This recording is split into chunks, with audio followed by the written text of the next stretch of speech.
Okay, so recently we discussed how to construct relative frequency distribution given a frequency distribution table, and pretty much also how to graph the histogram to correspond to them, where we pretty much, and when we graph them by hand, we have to know how to adjust them, readjust the scales, because they all gave the same distribution shape, but however they all have different scaling, because one, or just regular numbers, maybe between 0 and whatever, or proportions, relative frequencies, or between 0 and 1, while, and in addition to the relative frequency percentages between 0 and 100. So this scaling was important. So when we're talking about cumulative frequencies and how they're different than throughout the frequencies, and then also we've got the O-guide, or the O-drive that goes with it. So in the book doesn't have the O-drive, but the O-drive is very similar to the polygon that we use to represent relative frequencies. Because we don't use histograms to represent cumulative frequency. We don't. We use a line graph which is called O-drive to do so. So let's just go ahead and get started with this. So let's just go ahead and see about the process of cumulative frequencies. How do you do by hand? What's really happening here? And then we'll go ahead and push on to, okay, how do we use technology to get it done? So let's see the example we had. However, the same thing we did before, we're not changing anything, other than the fact that we're talking about cumulative frequencies. So come over here, let's go ahead and reduce the illustrator here, but I have this here for a reason because the thinking process of cumulative frequency is different than relative frequencies and other ideas out there, and it is cumulative, it's very simple, similar to what a teacher would say, your final exam to be cumulative. We should understand when they say final exam is cumulative, that means he's going to put everything from the very beginning, the first day of class, all the way to the last day of class before we start reviewing for the final. All those guys are added together and becomes one final. So if you were to say, okay, every exam he gave throughout the class, maybe 3 exams, first exam, second exam, third exam, final, and he says, and each of my exams is going to be cumulative. So let's say exams will be cumulative, getting things from the first exam, the third exam will be cumulative, getting things from the first and second exam. Okay, and then final, all 3 exams, including those that were not in it. So similar things happening here. Okay. So what we're saying here is, well, I'm gonna get some space because we're gonna have something or talk about the below it. What we're saying here is, if I want to find cumulative frequency, and I started in week 10, I'm going about day 10, going to day 24. What we're saying here is, I'm looking for all the measurements that are less than its real upper limit. And we should know by now, its real upper limit is supposed to be the real limit, 25. And then this guy goes over here, and this guy goes over here. So the upper limits, the lower limits of the preceding paths are the real limits to that interval. So we're just doing the same process again. So, well, if I'm in this interval, we know that the real limit is supposed to be 40, so any values less than 40 should go into that sum. So over here we're looking at less than 40. And repeating the process again. We're looking at this interval, we know this is not the real limit, the real upper limit is this one, this 55. So any measure less than 55 gets summed up into the cumulative frequency. So we're looking at less than 55. And continue the process again. I'm here, I gotta look at the real limit, and we get less than 70. And similar before, we're looking over here at 84, but we know this is not the real upper limit. The real upper limit is supposed to be what would have been the next lower limit. Yes, let's go lower limit, which is 85. So we're saying, this right here is all the values less than 85.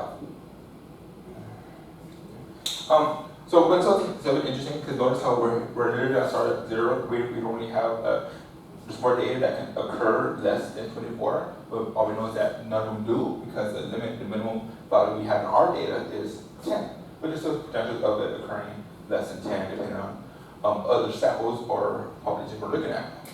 So what we're saying here is, well, what about those that are less than 10, less than this lower limit, which would be the real limit for anything below. So whatever was less, all the values less than its lower limit, which is 10. What we clearly see here is that, well, there is 0 that corresponds to them, and we'll be seeing, well, that's the case, that means in the cumulative frequency, we had nothing. The first day we started instruction, we had nothing. Okay? No exams, nothing, no content. So we have 0, flat 0. So let's go ahead and get the rest of you guys in here. So, so how do cumulative frequency? Once again, it's the root limit, less than it. So we're definitely seeing, okay, if I want to find the cumulative frequency for this interval, we know it's all values as 25. Well, it's only those in this interval. And we always know anything less than this interval is 0. So we only see 6, so we're always naturally just bring the 6 over, because we can't do anything else. We just bring the 6 over. Oh, I keep putting it too far out. I'll put it here, because I'm trying to show a pattern. Next, how do I get to the next one? Well, the first one I just started here. That's all it was. Couldn't go anywhere else. I could have been below, but couldn't. There's nothing there. So now the next interval says, well, I have to look at these two guys, because for this second interval, it's going to be all of us that's a 40. So it's these two guys. So I'm going to get those corresponding frequencies, which is going to be, in this case, 6 plus 7, which becomes 13. And we repeat the process. So I'm going to look over here now at this interval. I know that the root limit is over here, so I'm saying all values less than this guy is going to be a part of my cumulative sum. So I'm looking at all these intervals to do so. So therefore, I'm going from 6 all the way to 4 to get the sum. So over here, I'll be putting 6 plus 7 plus 4, and that becomes 17. And the process repeats. I do the same thing over here, and I'll end up getting pretty much 6 plus 7 plus 4 plus 2, and that becomes 19. And lastly, the final one, which says like a regular final exam, is everything that has occurred since the beginning. So go over here, we're looking at 20. Well, it's going to be 20, and actually I'm sure that it's going to be 20, but it's coming from 6 plus 7 plus 4 plus 2 plus 1, and obviously adding 1 to it gives us 20. And you should note, and what's cool about it is this last one here is actually how we find the number of observations to make sure it's consistent, and that's the one we want to use when we had to find out the frequencies, when we divided the frequency by n. So literally this is the same thing as saying the sum of all f, and we know that is to be the number of observations.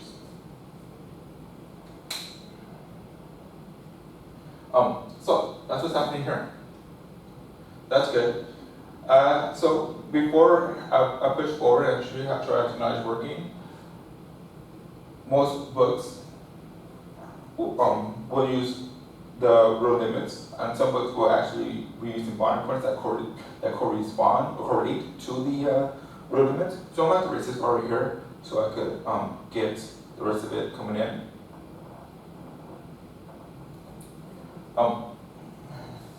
But what we're doing here is, well, for those who have to do boundary points rather than the root limits, because there's a root limit right here, we're going to go for the boundary point P, and we'll see what happens.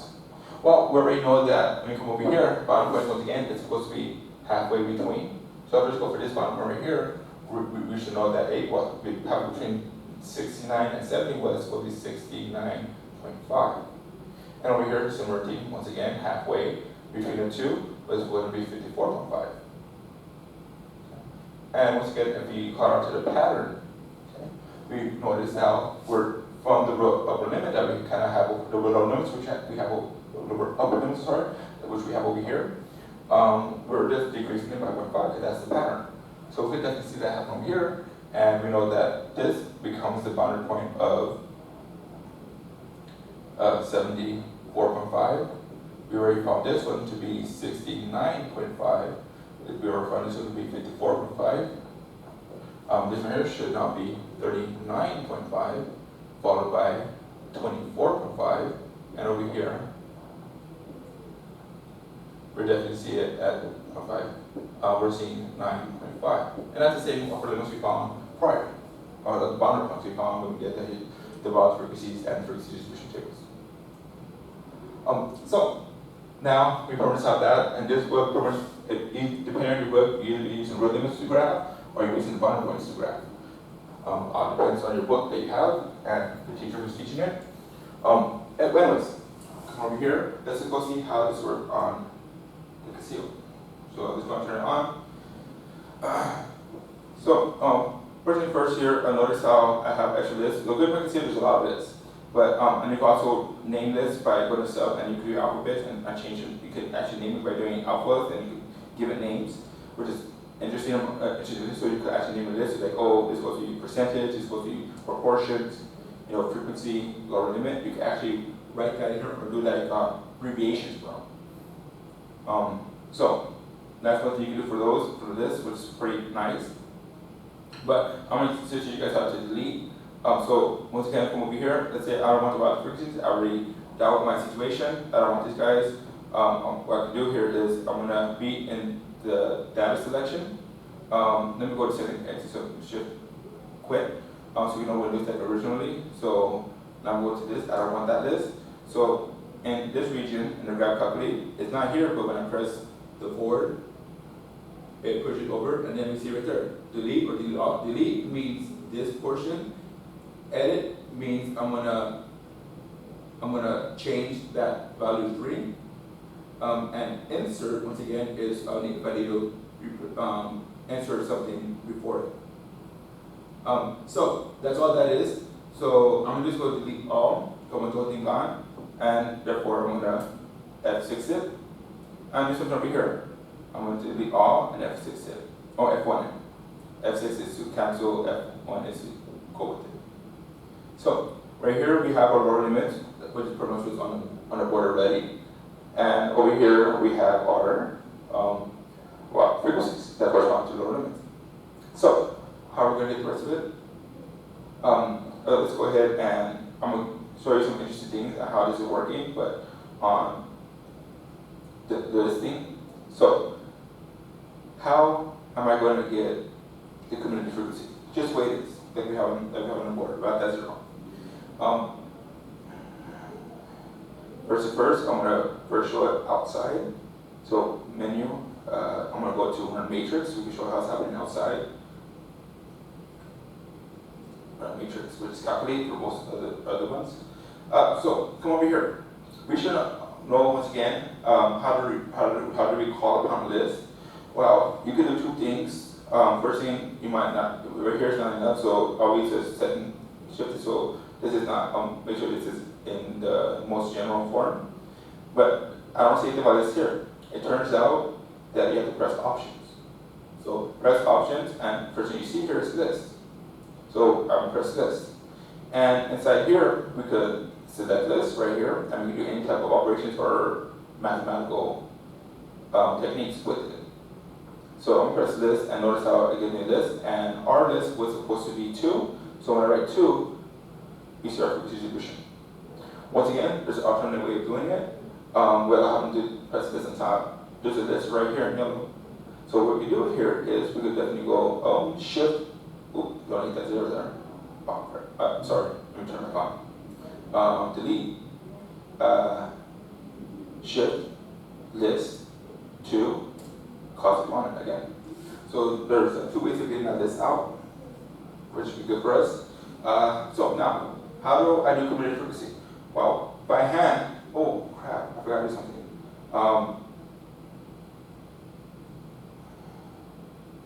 Well, since we do this right now, I'll show you this cumulative frequency, and I'll show you how you do it the long approach by hand. And I'll have to do it on the board first. But let me just do this real quick to see how we get the cumulative sum of all those guys all in one.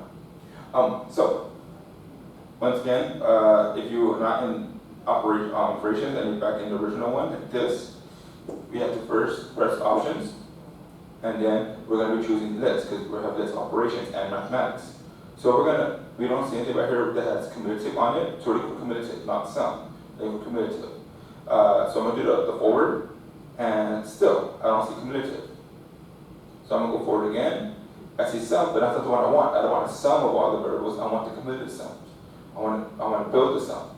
So therefore, there it is, commute. That's the cumulative sum right here. So I'm going to press that, and say that's okay with this. But when you do this, make sure you put in parentheses. So I'm going to put parentheses. Then I'm going to put shift list, and I'm going to specify the one I want, which is 2. Close parentheses. So what's supposed to be doing here is supposed to be getting all these guys and summing them up gradually. It's supposed to be doing. And we'll see that happening right here. We got them all summed up gradually. So what's the calculator doing? The calculator is not doing what we did right here. It is not doing that. It's doing something that is actually a lot quicker and more efficient.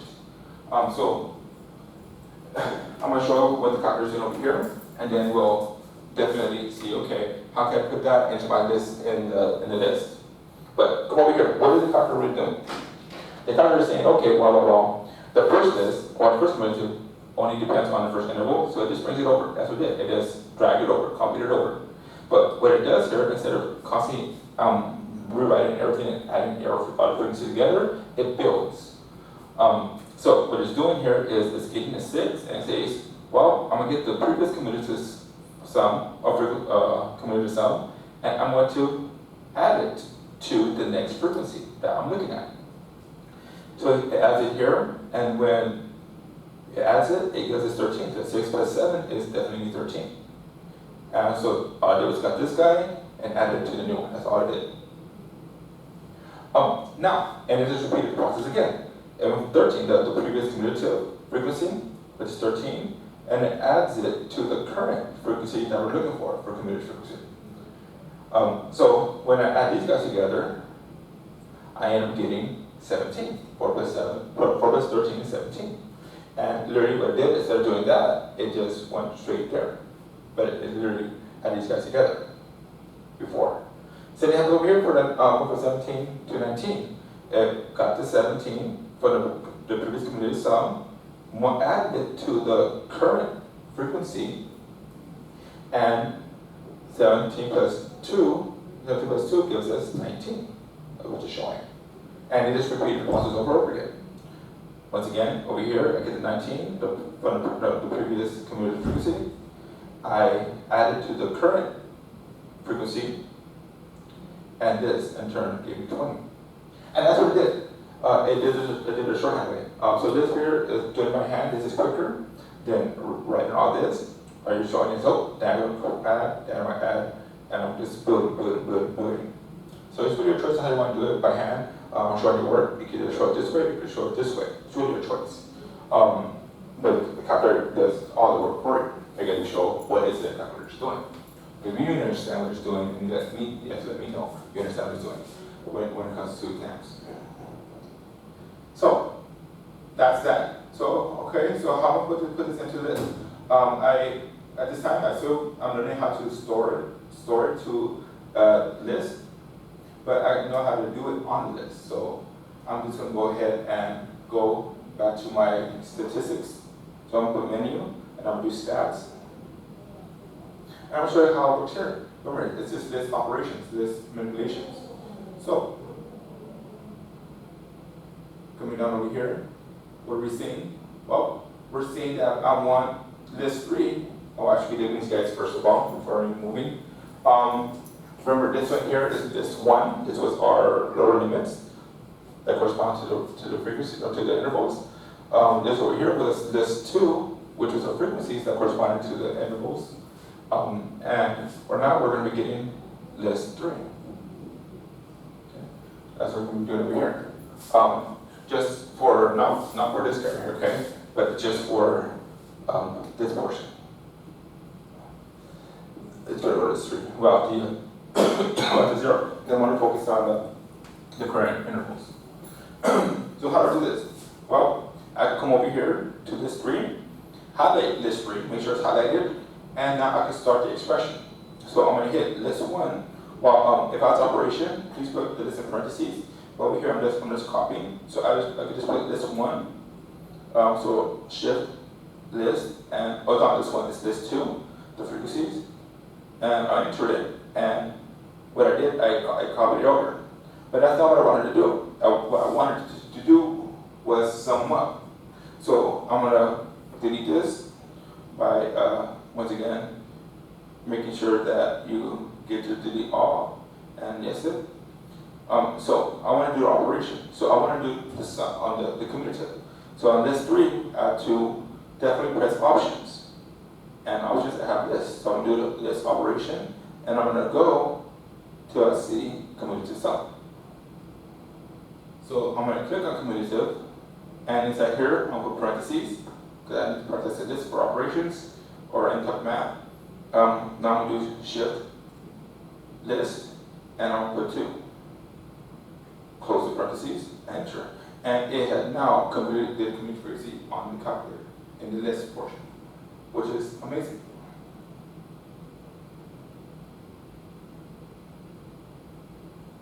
Okay, so from here, what do we do from here? Well, this right here is not what we're going to be using to graph the function, because once again, or the polygon, because once again, we need to have the upper, the row, upper limits or lower limits, or the bottom points. Well, here we have the upper limits. Well, I'm going to say, okay, well, if you're constantly want the upper limits, how can the bottom points? What we didn't notice over here is when you put it, notice how it's half. For ours, it was half. You have to account for the other ones whenever it comes. It might be half, it might be more or less. But usually it's half. It's always half in between, but usually it's half. So we go from 10 now from 5 to 25 to 24.5. Notice how we decrease by 5. So what we really did here is we got this list, which is list 1, and we literally just minus 0.5 from it. And we could generate that. And we'll see that when we come over here. We'll see that happen. So I'm going to go to list 4. And we're going to make the new boundary points be list 4. So come over here, list 4. Now I'm going to do parentheses, because I have to do operation. So parentheses, shift list 1, close the parentheses. So we know that we want to get the list first, order of operations. And then I want to subtract the 0.5 from it. I'm going to do that. Notice how it gives me the 19.5, the 24.5, all of them. But let's just go ahead and do it on the list to see if we have everything we need. Wait, we're missing one. Okay? We notice we're missing the last row upper limit or boundary point. So all I'm going to do is include this into it. And I'm going to put that right now. I'm going to put 8.84.5 in it. And now it's there. So, where we found the cumulative frequency, it was over here. If you want, you can do the same thing, do cumulative frequency. But I would have over here, so I'm going to teach you a cool technique called, I will show a copy, but I do it again, as I copied before. So this 3 has cumulative frequencies. So what I want to do over here in this 5.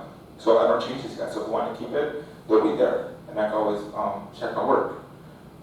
So this 5, what I'm doing here, I'm going to copy it over, but remember, the first one that corresponds to 95 has to be 0.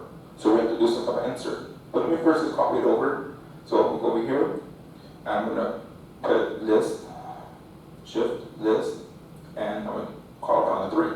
And it's going to bring back the cumulative frequencies. But like I said before, the 6 doesn't correspond to the 9.5, 0 does. So that means I have to insert. The order matters, so I can't put it I have to put it right there in that spot. So I'm going to go and, first of all, whenever you need to get to the regular options or selections over here, you have to do exit until you get back, or you might do second exit, and that quits. So it goes back to this 1 and you just got to readjust. Over here, we went back, but notice over here, I didn't have what I want. Oh, that's over here, insert. But usually you might not see that. So you might, oh crap, I just messed up. Just a second, quit. So you might be seeing this first. All I can do is do the forward. I did too far. There are, so insert right here. So I'm going to insert and oh, and the wrong one. Dang it, this is supposed to be deleted because I'm already there. Notice how when I went to second quit, it goes back to this one, and that's to watch out for that because I just did that. So I don't want that. So I'm gonna just do regular delete to delete that one. I'm gonna go over here to where it belongs, which is in this 5. That's where it belongs. So now I'm gonna put it insert there, and the 0 comes in naturally. So now this corresponds with the boundary points and the appropriate frequencies for each one, starting at 0. And now I got this. But what's the graph for this guy? It's actually supposed to be the XY line graph, because once again, it's supposed to be a line graph that connects. So I'm built. So what we're gonna do here is I'm gonna go ahead and get this to go. So I'm gonna first go to I have to get graph, so I'm gonna go to second quit and graph this right here. I'm gonna hit graph. I'm not gonna graph 1 yet. I'm gonna make sure I have these set and everything's off except the first one. That's good. So I'm gonna go back, and I'm gonna go to set. So I want to set graph 1 or set this stack graph 1. Good thing is it's already a line graph, but if it wasn't, it's to say that I was over here under histogram. Make sure it's highlighted and look for your line graph. It's supposed to be the XY line, which is the second option. So set it up and notice how it says this 6, this 5. That might not be true. Okay. Oh, and I'm supposed to be doing the appropriate correct ones. That's something that we're looking at. Remember the boundary points that we were using for our list was supposed to be list 4. The boundary points became list 4. So all these good stuff right here.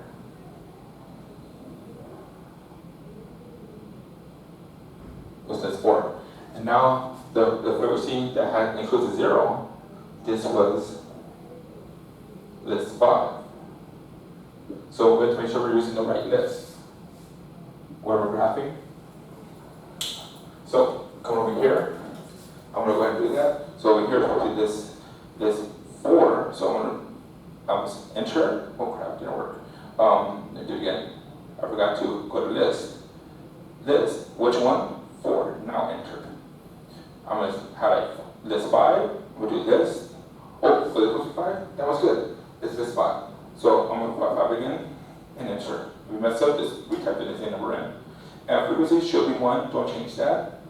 If you want to change the marker, you can change them. They have the open box, the X, and the closed box. So your choice between ones.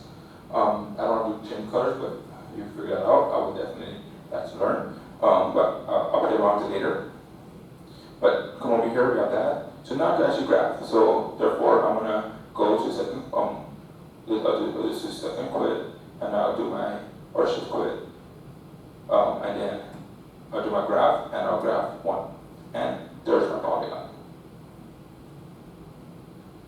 Oh, that's a polygon, but it's a polygon, but it's actually an orb because it doesn't come back at 0 at the end. It just stays at the max. That's why it's called an orb drive. Okay. So how do we get that to look over here? Well, it's going to be very similar to what's over here. And let's go ahead and do that. Everybody over there, if I could do scaling, so we can do the scaling. Let me see if I can do the scaling, and I'll just have to do scale 5, because I'm going to be using scale 5 anyways. So we can see how it's working. So how to do scale? Just do your V window right here. First one, do this. Quit it. That's what I didn't do. So let's go back. Let's go back to the graph. The V window here is in yellow. So what you gotta do, let me just bring it up so you can see what I'm talking about. Right there, we have our trace, our zoom, our V window, sketch, G-solve, G2C. But our V window right here, that's a view window. So I want to get to it by pressing shift. So I'm going to shift, V window. And over here we have X-min, Y-min, X-max. I'm not really concerned about that.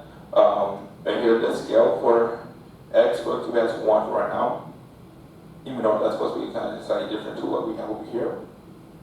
It's supposed to be 1 to 15 and starting. So we want to put the appropriate things here.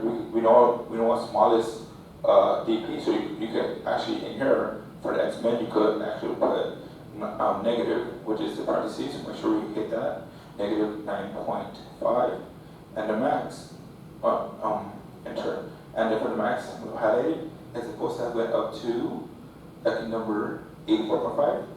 So we can do that too, 84.5, enter. The scale, but the scale is supposed to be the class width. And the class width, once again, is found by simply getting the two real limits, which is the lower limit to lower limit. So 25 minus 10 is supposed to be 15. So we can put here 15 scale. Dot, that changes the dot size, so you could have fun with that if you want to increase the dot size. Provide min, well, we'll keep that as negative 6, but we could change it to that negative 5 right now. I'll just do negative 5 for the heck of it, negative 5. The max, if you want to do scaling to how you want to graph it here, in regards to it, I said I want the max to be 25 because I'm going to go based on 5s. That's what I'm going to choose, by 5s. So therefore, I could pretty much put this as max of 25, and I could have the scale go based on 5s. Okay. So over here, I'm kind of forcing the scale to be 5s. That's what I'm doing. When I'm going to graph it here, so I'm going to graph it. When I go up there, the same way I'll graph it here, based on scaling. So I want my scale to be 5, and we're aiming for the max y to be 20 or 25. Okay, whoever I was trying to go above, if possible.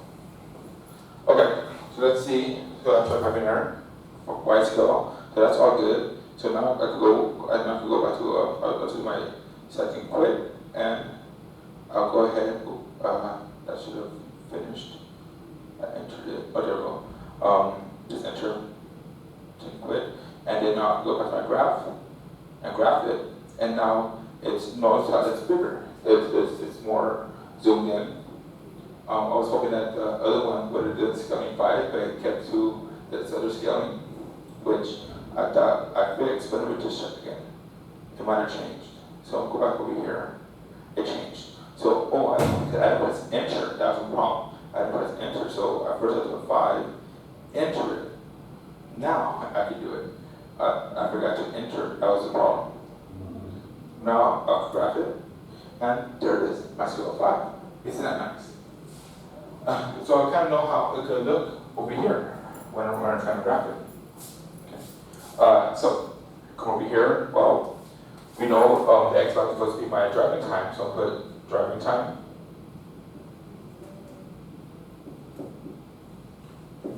And our purpose of driving time here is going to be in minutes, so I'm keeping it consistent. And obviously we know these are our x values. And over here for the scale, I'll put the boundaries in there too. So we're looking at 9.5. Over here, we're looking at 24.5,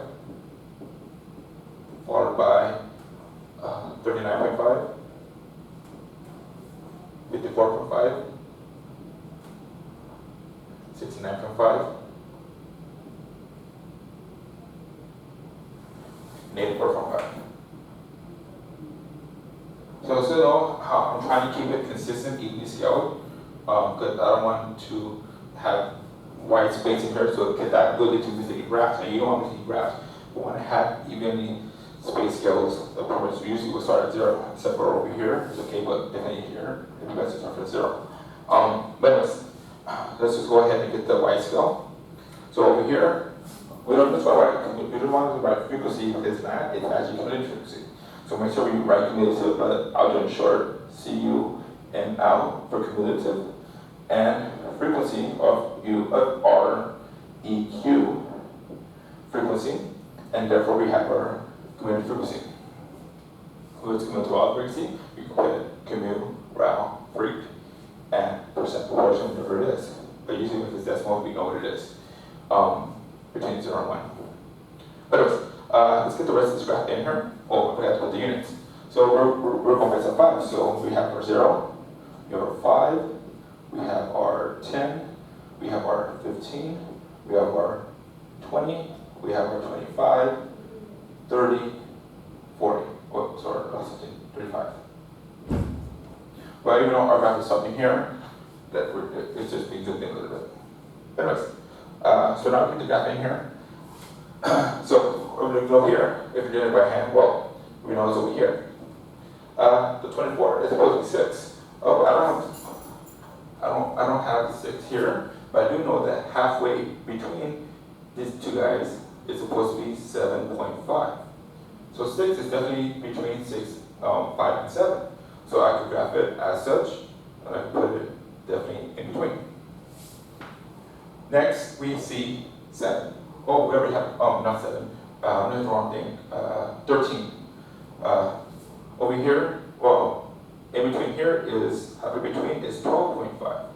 So we definitely see that 13 is between 12 and 15, and that's definitely closer to 12.5. So definitely we're looking at it being almost halfway or above. And repeat the process, 19. Well, we know 19, what's this again? 17. 17, well, over here, halfway between 15 and 20 is 17.5. So we know it's really close to that midline. So I'll put it in the midline. And I'll repeat the same thing. Next one is supposed to be 19. Well, that's close to 20. So I'll put it next close to 20. And lastly, 20. And that should be what we're looking at. I'll pick it up for now. But now I'm just going to pretty much let the dots. This is what I mean by kind of having consistent line. This is more space right here. But that's okay. It's not that bad. But try to keep it consistent. So we don't have to worry about too much. And just connect the dots. So we're connecting the dots. And I have an org right here. And it should be matching what's over here on our graph. So it looks pretty much the same shape. So we're good. And once again, when I learn how to capture and export, we can actually use the org so we have a graph and use it as our representation, graphical representation. But it is cumulative frequency right here. It's pretty nice, pretty cool how it works for CASIO. And I like how you could readjust the window and it actually makes things more neater for grid. So CASIO has its perks compared to the TIA form. But that's it for this, and I will be pushing on to the next graphing later.